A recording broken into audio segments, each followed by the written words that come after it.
Welcome to our weekly reading where we explore all things astrological. From our two different points of view in two different locations in the world, we bring to you a unique astrological perspective on what is happening right now across the globe. So here we go. Hi everybody, this is Diana in LA and Carrie in the UK, and we're here to talk about this week's stars.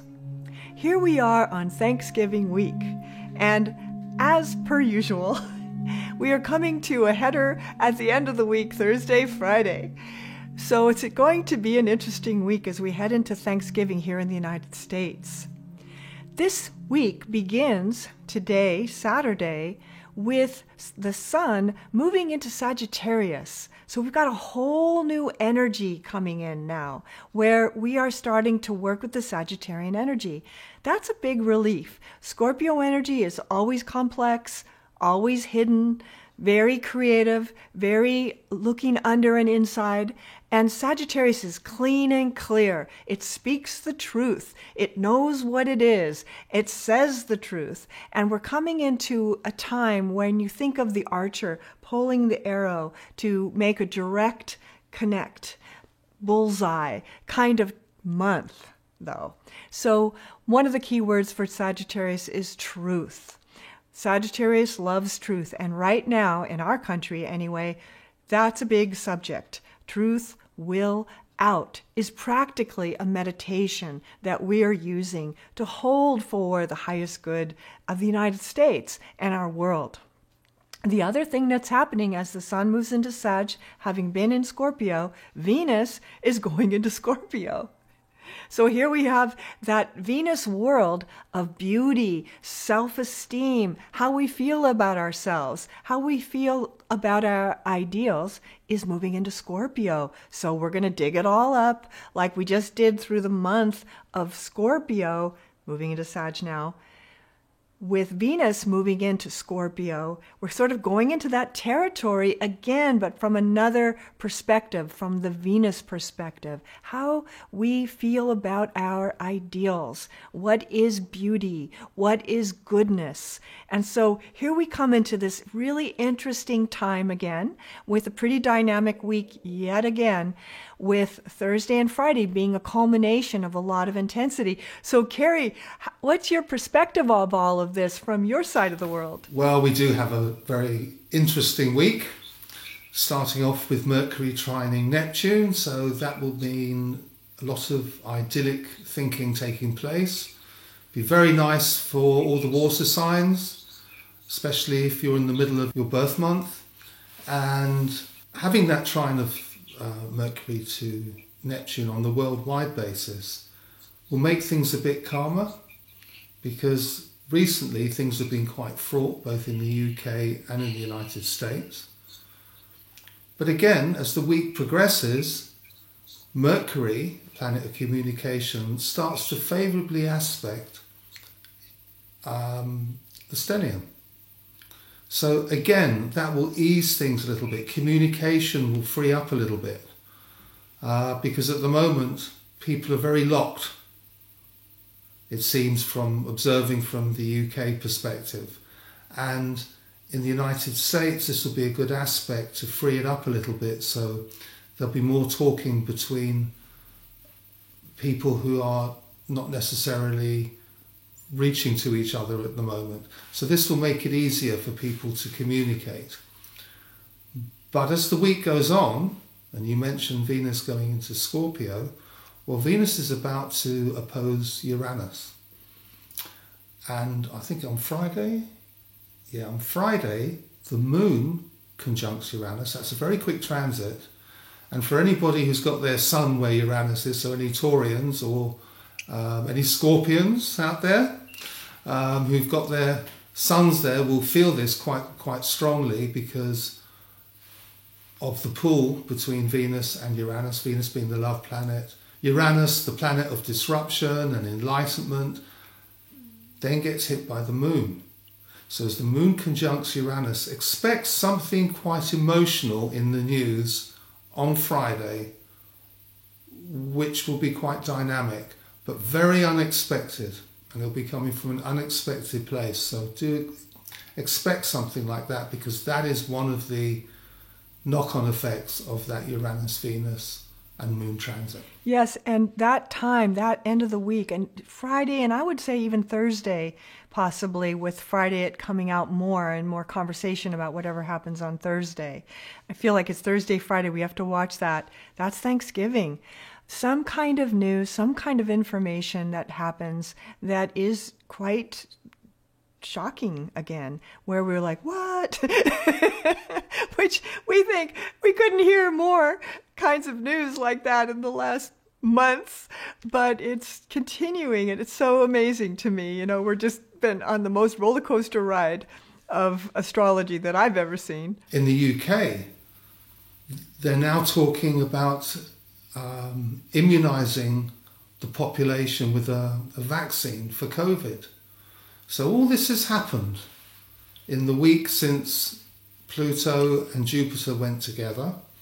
Now you've got Mercury sextiling the stellium, which lightens things up a little bit. So you're now talking about the effect of what that stellium is having on humanity. And in those last few days and coming up, now that the vaccine has been announced, countries are starting to implementing the vaccinations of all their people.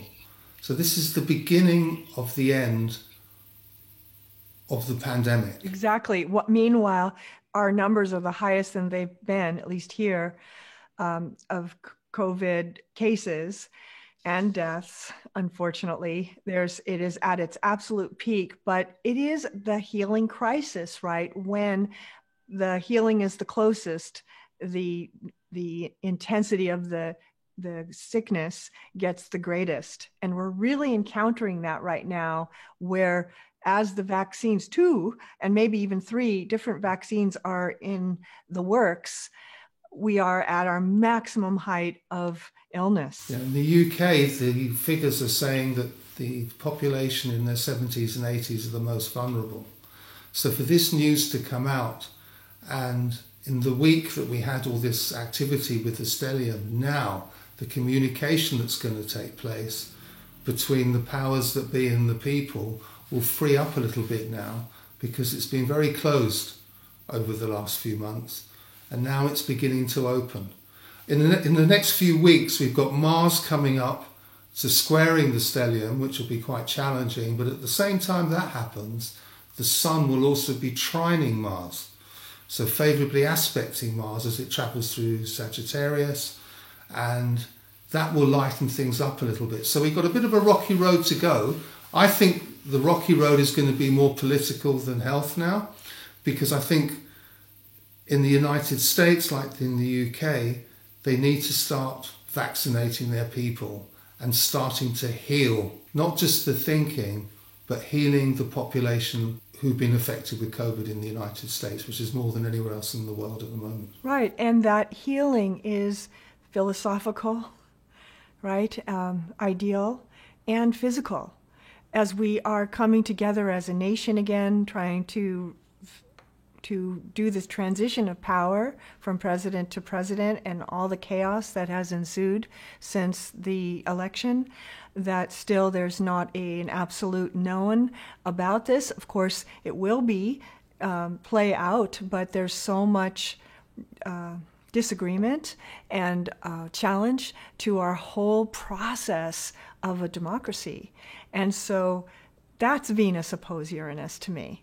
The challenge, right, to the ideal, Venus being the ideal, Uranus being the challenge. You know, it's not just coincidence that the week that Jupiter, and we've been talking about that for weeks, about Jupiter and Pluto getting together and being exact on the 12th of November. So on the 11th of November, they announced they had a vaccine. That is huge. Now, in the last week, it's snowballed so much so that they're now talking about vaccinating the population, starting with the most vulnerable, frontline workers working in the hospitals, then care home workers, and then they're going to widen it out. So the whole population will get that, which will start to change things, because you can't ignore something that is happening. I think the kind of news that's going to come out is going to be very productive for both the United States and for the United Kingdom going forward. Yes, in the world. And the other thing that's a dynamic for the week is Mercury trining Neptune. And it is beautiful water sign trine, dreamy imagination, Pisces, right? Scorpio, intense and deep. You may be having dreams and dreams and dreams that tell you insight into your life. As a collective, we're having the same offering of our collective dream, our collective wish, right, for peace on earth, goodwill to all. I think there's a big mantra, like welling up from the center of the earth in a sense, or the center of the earth's soul, as we are inspiring into life a new vision for our world. And so it feels very exciting to me. And I know from being a healer myself all my life that things before they get better often get worse. And we are very much in those gyrations of change, of growth, of trying to figure it out and getting it wrong, getting it right, all the experiments and false starts. But I think that with that Mercury trining Neptune so beautifully in water signs, I think we're wishing for a better world. We're imagining a better world. Like, one of the things I would say about that aspect is listen to what's going to happen musically. What's going to be coming out from the arts, right, that is responding to these world conditions. But the people who will feel it will be the people who've got water signs born on the 8th and 9th of their birth month. They will really feel it. So the Cancerians, the Scorpios, the Pisceans, you guys are going to feel this. It's going to be a really good week for you. Right. You may feel inspired and take advantage of those pulses. They're like windows. Think of them like little doorways that you get to walk through that take you into a whole new world. This is an exciting time, and we are in big growth right now. So don't be discouraged, right? Keep your heart light, even though we are slogging right now. We are, as a group, we are also reinventing the wheel a little bit about what is the greatest good for all. What is the ideal of democracy? What is democracy? All of these questions are being re-answered now on a higher rung of the spiral. And that will only be good in the long run, even though it's clunky right now as there's this division ongoingly in the world. It'll be very clunky when the moon conjuncts Uranus opposed Venus. It'll be fascinating to see what happens on that day, because I'm sure that something very profound and very important, but right out the blue, is going to come out on that day. Yeah, wonderful. I love it. And so, whatever your creativity that might be starting to flow now more than usual, because all the signs will be affected by this, particularly the water signs, but everyone will be. There's going to be a whole big surge of artistic response to this that's going to be now, but probably be offered more in December and January, right? Because by the time it gets put out, as a song, it's going to take a little bit of time, though you might be seeing the little sparks of it in your neighborhood or on your Facebook page. It will also be more fixed by December and January. So I almost feel like we're coming into a time where we need a new anthem, or to resurrect one like Imagine by John Lennon. These kinds of, we need something to look up to keep our North Star, to keep our vision high, not low. So it's about raising our own vibration as a group to allow the birthing of this new world coming. There's a good few challenges coming when Mars goes into squaring distance of the stellium, which is in a few weeks' time. Lightening that up is Mercury favourably aspecting at the moment the stellium, so it frees up communication, makes people realise the truth about certain things, whether it's political, whether it's to do with health. But this is a week where things are going to be brought out into the open view, and everyone's going to openly discuss them without division. So on that note, we wish you a happy Thanksgiving from the United States, and whether you celebrate that or not, it is a good day. I always say to celebrate everybody's holy days, and what's wonderful about Thanksgiving, it's not associated to any particular group or religion. It is simply a day of gratitude. And even though Thursday itself might be a little intense, and Friday, it is a good time to count your blessings. Write down 3 things every day that make you happy. Write down 3 things every day that you're grateful for. Start a trend in your life where you're raising your own vibration. If more and more of us are doing that, we're starting to raise the vibration of the planets for the greatest good for all. And so we'll see you next week with another episode of Astrology World. So everybody, you take care, be safe this week, and happy Thanksgiving. Bye.